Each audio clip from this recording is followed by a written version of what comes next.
আল কারিয়াতু মাল কারিয়া। আল্লাহ সুবহানাহু ওয়া তাআলা বলেন সূরা কারিয়া, আল কারিয়াতু হুদায়ে প্রচণ্ড আঘাতকারী, মাল কারিয়া হুদায়ে প্রচণ্ড আঘাতকারী মহাপ্রলয় কি জিনিস।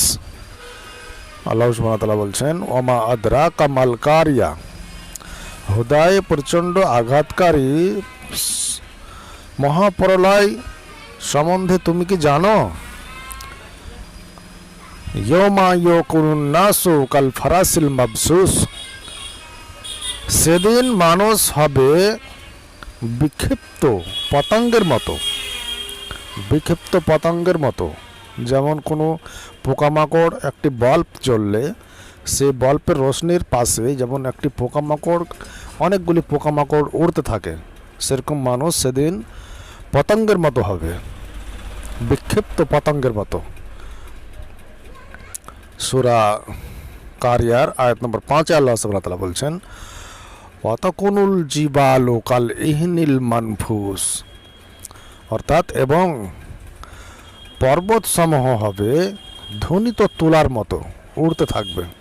ফা আম্মা মান সাকুলাত মাওয়াজিনহু, তখন যার পাল্লা ভারী হবে, তখন যখন যার নেকির পাল্লা ভারী হবে, ফাহু ওয়া ফি সাতির রাজিয়া, সে খুশির জীবনযাপন লাভ করবে, সে সুখের জীবনযাপন লাভ করবে।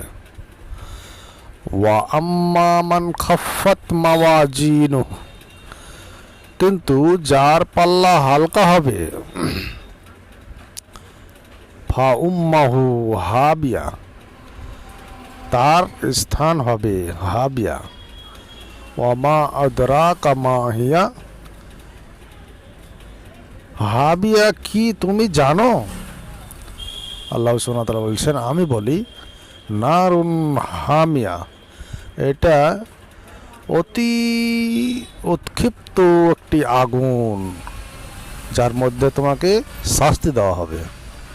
প্রিয় দর্শক, এই সূরাটিতে সূরা কারিয়াতে বলা হয়েছে যার নেকির পাল্লা ভারী হবে সে অবশ্যই জান্নাত লাভ করবে, আর যার নেকির পাল্লা হালকা হবে তাকে হাবিয়া নামক জাহান্নামে